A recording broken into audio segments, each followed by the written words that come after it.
முக்கிய செய்திகள். ரஃபேல் போர் விமான ஒப்பந்த ஊழல் குறித்து பிரான்ஸ் நீதிமன்றம் விசாரணை. பிரதமர் மோடி, பிரான்ஸ் அதிபர் மெக்ரான் ஆகியோருக்கு நெருக்கடி. இந்தியாவில் நவம்பர் மாதத்துக்குள் மீண்டும் கொரோனா அலை தாக்கும். தடுப்பூசி போட்டால் பாதிப்பை குறைக்கலாம் என நிபுணர்கள் தகவல். தமிழ்நாட்டில் படிப்படியாக குறைந்து வரும் தொற்று பரவல். பொதுமக்கள் தொடர்ந்து ஒத்துழைப்பு தர அரசு வேண்டுகோள். கொரோனாவால் கல்வியை கைவிடும் மாணவர்களின் எண்ணிக்கை அதிகரிப்பு. பள்ளி செல்லும் வயதில் கூலி தொழிலாளிகளாக மாறும் அவலம்.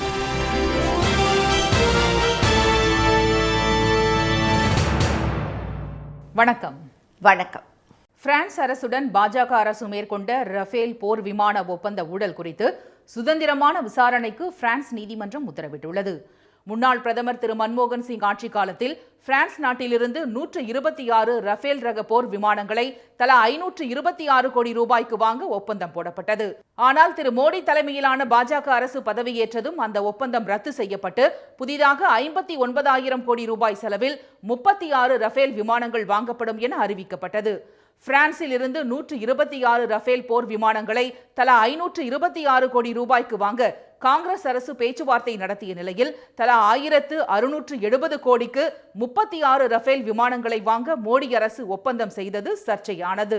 இதில் ஊழல் நடைபெற்றதாக எதிர்க்கட்சிகளும் சமூக ஆர்வலர்களும் குற்றம் சாட்டிய நிலையில் இது தொடர்பான வழக்கை விசாரித்த உச்சநீதிமன்றம் ரஃபேல் கொள்முதல் குறித்து விசாரணை நடத்த கோரி மனுக்களை தள்ளுபடி செய்தது. இதையடுத்து இந்தியாவில் ரஃபேல் சர்ச்சை ஓய்ந்தாலும் பிரான்சில் ஓயவில்லை. அந்நாட்டின் புலனாய்வு பத்திரிகையான மீடியா பார்ட் ரஃபேல் ஒப்பந்தத்தின் போது இந்தியாவைச் சேர்ந்த இடைத்தரகு நிறுவனத்துக்கு இந்திய மதிப்பில் சுமார் 9 கோடி ரூபாய் டசால்ட் நிறுவனம் வழங்கியதாக செய்தி வெளியிட்டது. ரஃபேல் ஒப்பந்தம் கையெழுத்தாக வேண்டும் என்றால் பங்குதாரராக திரு அனில் அம்பானியின் நிறுவனம் இருக்க வேண்டும் என மத்திய அரசு கட்டாயப்படுத்தியதாகவும் அது தெரிவித்தது. இந்நிலையில் ரஃபேல் முறைகேடு குறித்து நீதி விசாரணைக்கு பிரான்ஸ் நீதிமன்றம் உத்தரவிட்டுள்ளது. ஜியான் பிரான்காய்ன்ஸ் போனெட் என்ற நீதிபதி கடந்த மாதம் விசாரணையை தொடங்கியுள்ளார். ரஃபேல் ஒப்பந்தம் கையெழுத்தான போது அதிபராக இருந்த ஹோலந்தே அப்போதைய நிதி அமைச்சரும் தற்போதைய அதிபருமான இமானுவேல் மேக்ரான் உள்ளிட்டோரிடம் அவர் விரைவில் விசாரணையை துவக்குவார் என தகவல்கள் தெரிவிக்கின்றன. ரஃபேல் விவகாரம் மீண்டும் பூதாகரமாக வெடித்துள்ளதால் பிரான்ஸ் அதிபர் மேக்ரான், பிரதமர் மோடி ஆகியோருக்கு நெருக்கடி ஏற்பட்டுள்ளது. இந்நிலையில் இதுகுறித்து நாடாளுமன்ற கூட்டுக்குழு விசாரணைக்கு பிரதமர் மோடி உத்தரவிட வேண்டும் என்று காங்கிரஸ் வலியுறுத்தியுள்ளது. போர் விமான கொள்முதலில் உள்ள ஊழலை வெளியே கொண்டுவர நாடாளுமன்ற கூட்டுக்குழு மட்டுமே ஒரே வழி என்றும் உச்சநீதிமன்றம் அல்ல என்றும் அக்கட்சி கூறியுள்ளது. இந்தியாவில் நவம்பர் மாதத்திற்குள் மாபெரும் கொரோனா அலை தாக்கும் என ஆய்வுகள் மூலம் தெரிய வந்துள்ளது. கடந்த ஆண்டு உலகம் முழுவதும் பரவிய கோவிட் வைரஸ் ஏற்படுத்தும் பாதிப்புகளை எதிர்கொள்ள தடுப்பூசிகள் கண்டுபிடிக்கப்பட்டுள்ளன. ஆனால் corona virus alpha, beta, gamma, delta, delta plus என விதவிதமாக உருமாறி வருவதால் அதன் தீவிரத்தை கணிக்க முடியாத நிலை நீடிக்கிறது. குறிப்பாக டெல்டா வகை கொரோனா 98 நாடுகளில் வேகமாக பரவி வருவதாக தொற்று நோய் நிபுணர்கள் தெரிவித்துள்ளதால் தற்போதைய தடுப்பூசிகள் அவற்றை எப்படி எதிர்கொள்ளும் என்பது குறித்த ஆய்வுகள் ஆரம்பமாகியுள்ளன. டெல்டா வகை கொரோனா ஏற்படுத்தும் ஆபத்துகளுக்கு எந்த நாடும் விதிவிலக்காக முடியாது என உலக சுகாதார அமைப்பின் தலைவர் திரு டெட்ரஸ் அதானமும் எச்சரித்துள்ளார். தடுப்பூசி குறைவாக போட்ட நாடுகளில் மீண்டும் மோசமான மருத்துவமனை காட்சியை காணும் நிலை உருவாகலாம் என அவர் கவலை தெரிவித்துள்ளார். We're in a very dangerous period of this pandemic. In those countries with low vaccination coverage, terrible scenes of hospitals overflowing are again becoming the norm. But no country on earth is out of the woods yet. The Delta variant is dangerous and is continuing to evolve and mutate, which requires constant evaluation and careful adjustment of the public health response. இதனிடையே ஊரடங்கை தளர்த்தி இருந்த பல நாடுகள் delta virus வேகமாக பரவி வருவதால் கட்டுப்பாடுகளை அதிகப்படுத்தி வருகின்றன. ஈரான் நாட்டின் அதிபர் ஹசன் ரஃபானி 5வது அலையை சந்திக்க தயாராகுமாறு மக்களை கேட்டுக் கொண்டுள்ளார். நோய் எதிர்ப்பாற்றலை மையமாக வைத்து கொரோனா தடுப்பு பெருஞ்சுவர் ஒன்றை எழுப்ப உலக நாடுகள் கைகோர்க்க வேண்டும் என சீனா கேட்டுக் கொண்டுள்ளது. இந்நிலையில் இந்தியாவில் நவம்பர் மாதத்தில் கொரோனா 3வது அலை கடுமையாக தாக்கும் அபாயம் உள்ளதாக ஹைதராபாத் மற்றும் கான்பூர் ஐஐடி விஞ்ஞானிகள் இணைந்து நடத்திய ஆய்வில் தெரிய வந்துள்ளது. பேராசிரியர் திரு மணீந்திரா அகர்வால் தலைமையிலான இக்குழு அக்டோபர் நவம்பர் மாதங்களில் 2 லட்சம் பேர் டெல்டா வகை கொரோனாவால் பாதிக்கப்படலாம் என்றும் அனைவரும் தடுப்பூசி போட்டுக் கொண்டால் கொரோனா பரவல் குறைந்து உருமாற்றம் அடைவது தடுக்கப்படும் என்றும் தெரிவித்துள்ளது. தற்போதைய நிலவரப்படி நாட்டில் 35 கோடி டோஸ்கள் மட்டுமே தடுப்பூசி போடப்பட்டிருப்பது குறிப்பிடத்தக்கது. தமிழ்நாட்டில் கொரோனா பரவல் படிப்படியாக குறைந்து வரும் நிலையில் 2வது நாளாக அனைத்து மாவட்டங்களிலும் தொற்று பாதிப்பு 500க்கும் கீழே குறைந்துள்ளது. மக்கள் நல்வாழ்வுத்துறை வெளியிட்டுள்ள அறிக்கையின்படி கடந்த 24 மணி நேரத்தில் 1,60,194 மாதிரிகள் பரிசோதனை செய்யப்பட்டதில் 4,013 பேருக்கு கொரோனா இருப்பது கண்டறியப்பட்டுள்ளது. இதையடுத்து மொத்த பாதிப்பு 24,92,420 உயர்ந்துள்ளது. 115 பேர் உயிரிழந்துள்ள நிலையில் கொரோனாவுக்கு சிகிச்சை பெற்ற மேலும் 4,724 பேர் குணமடைந்து வீடு திரும்பியுள்ளனர். இதையடுத்து மாநிலம் முழுவதும் 35,881 பேர் பல்வேறு மருத்துவமனைகளில் சிகிச்சை பெற்று வருகின்றனர். பாதிப்பு அதிகமாக இருந்து வந்த கோவை, ஈரோடு, திருப்பூர், சேலம், நாமக்கல் மாவட்டங்களில் தொற்று கணிசமாக குறைந்து வருகிறது. அதிகபட்சமாக கோவையில் 474 பேரும், ஈரோட்டில் 360 பேரும், சேலத்தில் 251 பேரும், திருப்பூரில் 231 பேரும், சென்னையில் 227 பேரும் தொற்றால் பாதிக்கப்பட்டுள்ளனர். இதையடுத்து 2வது நாளாக அனைத்து மாவட்டங்களிலும் தினசரி தொற்று பரவல் 500க்கும் கீழே குறைந்துள்ளது. மாநிலம் முழுவதும் கொரோனா தொற்று எண்ணிக்கை வெகுவாக குறைந்துள்ள நிலையில் சென்னையில் தொற்று பரவலை தடுப்பது தொடர்பான ஆலோசனைக் கூட்டம் நடைபெற்றது. இதில் மாநகராட்சி ஆணையர் திரு ககன்தீப் சிங் பேடி, மாவட்ட ஆட்சியர் திருமதி விஜயராணி, காவல் ஆணையர் திரு சங்கர் ஜிவால் ஆகியோர் கலந்து கொண்டனர். பின்னர் செய்தியாளர்களிடம் பேசிய திரு ககன்தீப் சிங் பேடி, சென்னை மாநகரில் தொற்று பரவல் குறைந்தாலும் மக்கள் கூடும் இடங்களில் கண்காணிப்பை அதிகரிக்க உள்ளதாக கூறினார். போலீஸ், கார்ப்பரேஷன், மாவட்ட ஆட்சியர் 3 கூட ஒரு ஸ்டாஃப் வந்து மிக க்ரௌடட் பிளேஸ்ல இருக்கக்கூடிய ஜோனல் எங்களுடைய 30 ஜோனல் என்ஃபோர்ஸ்மெண்ட் டீம் இருக்குன்னு அது தவிர கூட அந்தந்த இடத்துல ஸ்டாட்டிக் டீம்ஸ் போட்டுட்டு க்ரௌட் மேனேஜ்மெண்ட் கொஞ்சம் வாட்ச் பண்ணுவோம். பட் நாங்கள் எல்லாம் பண்ணால் கூட ஷாப்கீப்பர்ஸும் பொதுமக்கள் ஒத்துழைப்பு கொடுத்தால்தான் இந்த தளர்வுகள் வந்து கண்டிப்பாக நீடிக்க முடியும். வணிக வளாகங்களில் கொரோனா தடுப்பு விதிமுறைகளை கட்டாயம் பின்பற்ற வேண்டும் என்று வலியுறுத்திய சென்னை மாநகராட்சி ஆணையர், வணிக நிறுவன உரிமையாளர்கள் மற்றும் ஊழியர்களுக்கு தடுப்பூசி போடுவதில் முன்னுரிமை அளிக்கப்படும் என்று தெரிவித்தார். தடுப்பு நடவடிக்கைகள் எடுக்கப்பட்டாலும் பொதுமக்கள் ஒத்துழைப்பு இருந்தால் மட்டுமே தொற்றிலிருந்து முழுவதுமாக மீள முடியும் என்று அவர் கூறினார். கொரோனா ஊரடங்கால் ஓராண்டிற்கும் மேலாக பள்ளிகள் மூடப்பட்டுள்ளதால் மாணவர்களின் எதிர்காலம் கேள்விக்குறியாகியுள்ளது. தொற்று பரவ தொடங்கியதை அடுத்து கடந்த ஆண்டு மார்ச் மாதம் முதல் நாடு முழுவதும் கல்வி நிறுவனங்கள் மூடப்பட்டுள்ளன. இந்த ஆண்டிலும் அதே நிலை நீடிப்பதால் மாணவர்கள் பள்ளிச் சூழலை மறக்கும் நிலைக்கு தள்ளப்பட்டுள்ளனர். இணைய வழியிலேயே வகுப்புகளும் தேர்வுகளும் நடத்தப்பட்டு வருவதால் மாணவர்களின் புத்தக அறிவும் தொலைந்து போகும் சூழல் உருவாகியுள்ளது. கொடைக்கானல் போன்ற மலைப்பகுதிகளில் வாழும் குழந்தைகள் பள்ளிகள் இயங்காததால் தங்கள் பெற்றோருடன் வேலைக்கு சென்று வருகின்றனர். இதனால் குழந்தைகள் அடிப்படை அறிவையே மறக்கும் நிலை ஏற்பட்டுள்ளதாக பெற்றோர் கவலை தெரிவிக்கின்றனர். பள்ளிக்கூடம் இல்லாதனால பிள்ளைய வந்து பாடங்கள்லாம் மறந்துடுச்சு. இப்போ ஒரு ஏபிசிடியை கேட்டால் கூட ஒரு இதாக மறந்து இருக்காங்க. இந்த பிள்ளை வந்து ஒரு பிள்ளை வந்து 5வது படிக்க வேண்டியது, ஒரு பிள்ளை 4வது படிக்க வேண்டிய பிள்ளை. 2 பேருமே ஃபஸ்ட் ஸ்டாண்டர்ட் எல்கேஜி உள்ள பாடங்கள் கூட மறந்து போய் இப்போ பாடம் இல்லாமல் இருக்கிறாங்க. இப்போ படிக்காத பிள்ளைகளுக்கு வந்து இந்த சின்ன பசங்களுக்கு வந்து இப்போயே அடிப்படை பாடங்கள் இருந்தால் தான் பின்னாடி வர பாடங்கள் படிக்கிறதுக்கு கரெக்டாக இருக்கும். ஆன்லைன் வகுப்புகளில் படிக்கும் மாணவர்கள் எளிதில் புரிந்து கொள்ள முடியாத நிலை உள்ளதாக தெரிவித்த பெற்றோர், மலை கிராமம் என்பதால் இணையதள இணைப்பு சரியாக கிடைக்காததால் வகுப்புகள் பாதியில் தடைப்படும் சூழல் நிலவுவதாகவும் கூறுகின்றனர். நிறைய குடும்பங்கள்ல வந்து போன் வாங்கி கொடுக்க முடியாது. நிறைய குழந்தைங்களுக்கு வந்து அதை பத்திய என்னன்னு தெரியாது. இந்த ஒரு நிலைமை வந்து இருந்துகிட்டு இருக்கு. அதையும் மீறி 1-2 வாங்கி கொடுத்தாலும் அதுக்கு வந்து இங்க வந்து சரியான நெட்டு கிடைக்கல, டவர் இல்ல, தொடர்ந்து மழை பெய்யுது. இப்படி பல பிரச்சனைகள்ல வந்து மாட்டிக்கிட்டு எங்க குழந்தைங்க வந்து தவிக்கிறாங்க. இப்போ 5ஆம் கிளாஸ் வரைக்கும் படிச்ச பொண்ணு, இப்போ 12ஆம் கிளாஸ் வரைக்கும் படிச்ச பொண்ணு ஒன்னா நிறுத்தி பார்த்தா 2மே ஒரே சூழ்நிலையில தான் நிக்குது. பள்ளிகள் இயங்காததால் பாதுகாப்பு கருதி பெண் குழந்தைகளை தங்களுடன் கூலி வேலைக்கு அழைத்துச் செல்வதாக பெற்றோர் தெரிவித்தனர். பள்ளிகள் மூடப்பட்டிருப்பதால் குழந்தை திருமண கலாச்சாரம் அதிகரித்து வருவதாகவும் குற்றச்சாட்டு எழுந்துள்ளது. மானாமதுரையில் ஆன்லைன் வகுப்புகளுக்காக செல்பேசி வாங்க முடியாததால் மாணவர்கள் கூலி வேலைக்கு செல்லும் நிலைக்கு தள்ளப்பட்டுள்ளனர். இப்போ பள்ளிக்கூடம் ஆன்லைன் கிளாஸ் நடக்குது, செல்லு இல்லை, அதனால் வேலைக்கு போய்க்கிருக்கேன். செல்லு வாங்க வசதி இல்லை. அம்மா மட்டும்தான் வேலைக்கு போகிறாங்க, அப்பா முடியாதவர். அதனால் வேலைக்கு போய்க்கிருக்கேன். யாருனாலும் செல்லு வாங்கித்தாங்க. கவர்மெண்ட் ஸ்கூல் பசங்க இவங்க மக்கள்லாம் வளரணும், வேலைக்கு காசு இல்லாமல் தான் இப்படி இருக்காங்க. அதுக்காக ஏதாவது ஸ்பான்சர் பண்ணுறது. இப்போ கவர்மெண்ட்லேருந்து 2000 4000 கொடுக்குறாங்க. மளிகை பொருட்களும் கொடுக்குறாங்க. மளிகை பொருள் கொடுக்கும்போது 2000 4000 கொடுக்கும்போது ஒரு 4000 ஃபோன் வாங்கி கொடுத்தா அந்த பசங்களாவது படிப்பாங்க, கொஞ்சம் அவங்களுக்கு இதாக இருக்கும். குடும்ப வருமானத்திற்காக அவ்வப்போது வேலைகளை செய்து வந்த மாணவர்கள் தற்போதைய சூழலில் கல்வி தளத்தில் இருந்து அடியோடு விலகிச் செல்லும் நிலை உருவாகியுள்ளது. இதை தவிர்க்க அரசு நடவடிக்கை எடுக்க வேண்டும் என்ற கோரிக்கை எழுந்துள்ளது. ஊரடங்கால் வருமானம் இல்லாத நிலையில் பெட்ரோல் டீசல் விலை உயர்வு கூடுதல் செலவை ஏற்படுத்துவதாக அலுவலகம் செல்வோர், ஆட்டோ ஓட்டுநர்கள் உள்ளிட்டோர் வேதனை தெரிவித்துள்ளனர்.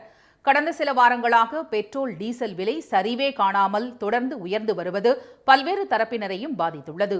ஊரடங்கு காலத்தில் தாராபுரத்திலிருந்து பல்லடம், திருப்பூர், உடுமலை உள்ளிட்ட பகுதிகளுக்கு இருசக்கர வாகனங்களில் வேலைக்கு செல்வோர் கடுமையாக பாதிக்கப்பட்டுள்ளனர். பெட்ரோல் விலை உயர்வால் ஏற்படும் கூடுதல் செலவு தனிநபர் பொருளாதாரத்தில் சீரழிவை ஏற்படுத்துவதாக மக்கள் தெரிவித்தனர். ஏற்கனவே வருமானமின்றி நலிவடைந்துள்ள நிலையில் எரிபொருட்களின் தொடர் விலையேற்றம் தங்களது வாழ்க்கையை சரிவு பாதைக்கு கொண்டு செல்வதாக ஆட்டோ ஓட்டுநர்கள் கூறினர். சம்பாத்தியத்தில் எல்லாமே பெட்ரோலுக்கும் இந்த கேஸு சிலிண்டருக்குமே போகுதுங்க சார். உயிர் போகுதுங்க சார். செத்துட்டு இருக்கிறேன் சார். இந்த மத்திய அரசுக்கு இந்த குரல் கேட்கணும் சார். இந்த மத்திய அரசு ஏன் ஜனங்களை சாகடிக்கிறாங்க? 2009 to 2010 அந்த வருஷத்துக்கும் இந்த வருஷத்துக்கு கணக்கு பார்த்தாலும் பெட்ரோலுக்கு கம்பெனி வேலை பார்க்குற இடத்துல கொடுக்குற ப்ரைஸ் வந்து சேம், அதே 3 ரூபாய் தான். ஸோ இதை வச்சு நாங்கள் எப்படி ரன் பண்ண முடியும்? பெட்ரோலை போட்டு எப்படிங்க வாழ்கிறது? வண்டி மோட்டாரே இல்லை வச்சுருக்க கூடாதுன்னா சொல்லுங்கள், சைக்கிளை கூட ஓட்டிடுறேன். அதை சொல்லிட்டீங்கன்னா நல்லது. பெட்ரோல் குறையாதுன்னு சொன்னீங்கன்னா நாங்கள் சைக்கிளை கூட ஓட்டிக்கிறோம். விலை உயர்வை நீங்கள் வாட்டில் ஏற்றிக்கிட்டே போகிறீங்க, இறக்குற மாதிரியே ஒன்றும் தெரியலை. சமையல் எரிவாயு விலையும் உயர்த்தப்பட்டுள்ளதால் அவற்றை பணம் கொடுத்து வாங்க முடியாத நிலை ஏற்பட்டுள்ளதாக பெண்கள் தெரிவித்தனர். இதனால் விறகு அடுப்புக்கே மாறிவிட்டதாக அவர்கள் கூறினர். திருப்பி எல்லாம் விறகு அடுப்புக்கு போகிற நிலைமை தான் வர மாதிரி இருக்குது. ஏன்னா எங்கள் வீட்டில் நாங்கள் பின்னாடி இப்போ விறகு அடுப்பு தான் யூஸ் பண்ணுறோம். ஏன்னா 900 வந்தனாலே வாங்க முடியல, சொல்ல முடியல. வெளியில் சொன்னால் அது வைக்க கேடு. அதனால் நாங்கள் அன்றாட கூலி வேலை செய்கிறவங்க, எங்களுக்கு அந்த வருமானம் இருந்தாலும் இந்த லாக்டவுன் வந்ததுலேருந்து இந்த வருமானமும் எங்களுக்கு கிடையாது. இதுக்கு மேலே நாங்கள் வேலை செஞ்சாதான். இதனிடையே சேலம் அருகே ஆர்ப்பாட்டத்தில் ஈடுபட்ட இந்திய மார்க்சிஸ்ட் கம்யூனிஸ்ட் கட்சியினர் சிலிண்டருக்கு பாடை கட்டி இறுதி மரியாதை செய்து தங்களது எதிர்ப்பை வெளிப்படுத்தினர்.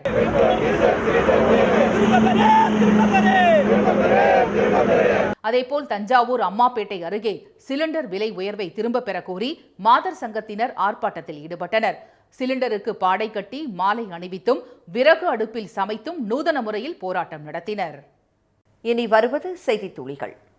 கொரோனா 3வது அலையை தவிர்க்க ஒவ்வொரு நாளும் 69 லட்சம் தடுப்பூசி போட வேண்டிய சூழலில் தற்போது 50 லட்சம் தடுப்பூசிகளே போடப்பட்டு வருவதாக காங்கிரஸ் கட்சியின் முன்னாள் தலைவர் திரு ராகுல் காந்தி குற்றம் சாட்டியுள்ளார். இது தொடர்பான வரைபடம் ஒன்றையும் ட்விட்டரில் பதிவிட்டுள்ள அவர் இந்த இடைவெளியை மத்திய அரசு கவனத்தில் எடுத்துக் கொள்ள வேண்டும் என வலியுறுத்தியுள்ளார். உத்தரகாண்ட் மாநில முதலமைச்சராக திரு புஷ்கர் சிங் தாமி தேர்வு செய்யப்பட்டுள்ளார். அங்கு 4 மாதங்களுக்கு முன்பு முதலமைச்சராக தேர்வு செய்யப்பட்ட திரு தீரத் சிங் ராவத் பதவி விலகியதை அடுத்து டேராடூனில் நேற்று நடைபெற்ற பாஜக எம்எல்ஏக்கள் கூட்டத்தில் அவர் முறைப்படி சட்டப்பேரவை கட்சி தலைவராக தேர்ந்தெடுக்கப்பட்டார்.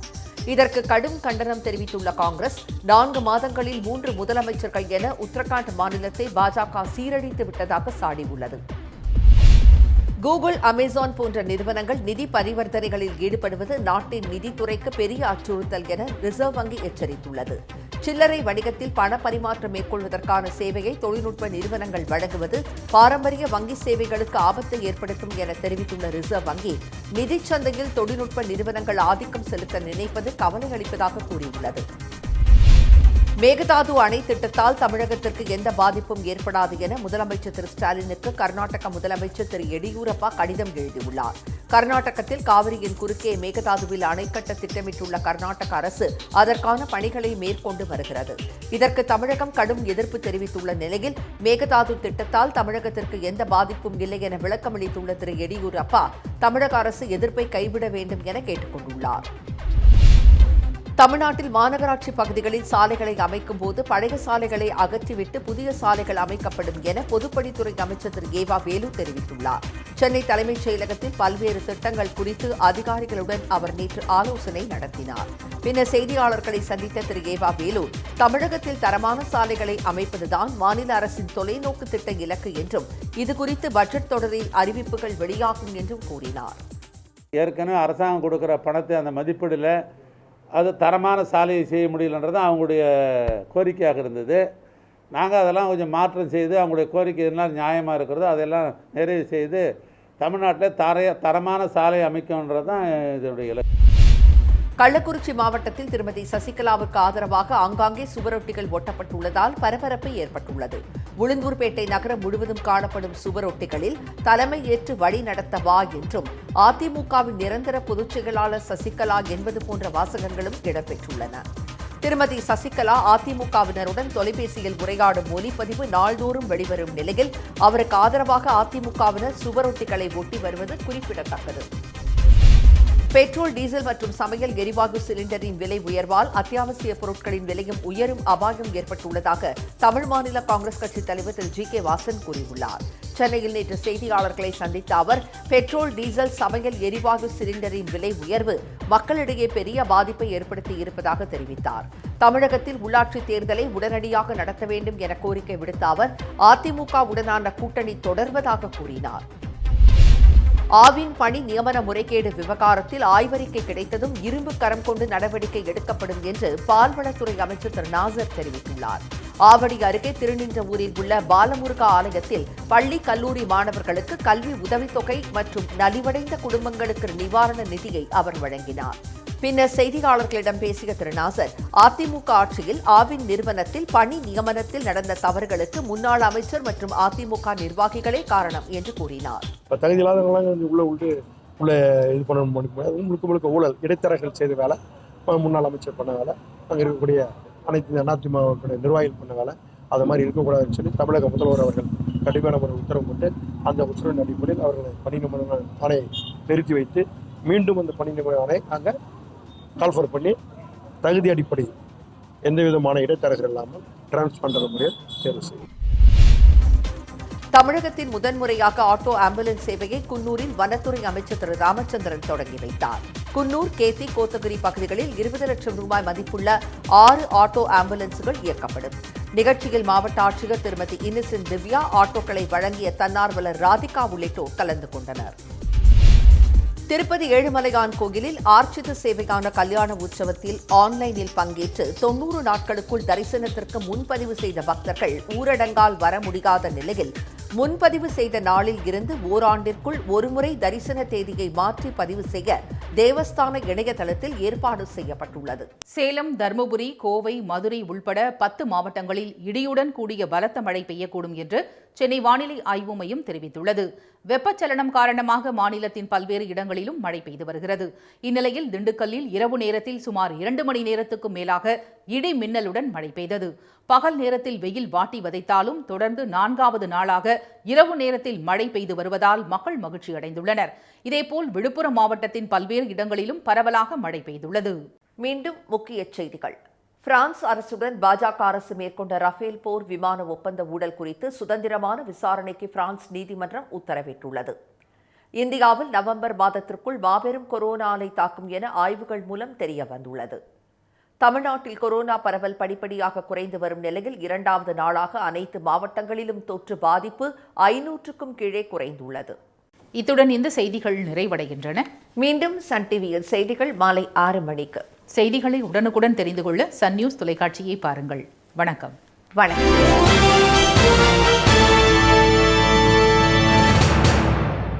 உடனுக்குடன் செய்திகளை தெரிந்து கொள்ள சன் நியூஸ் பெல் ஐகானை கிளிக் பண்ணுங்க.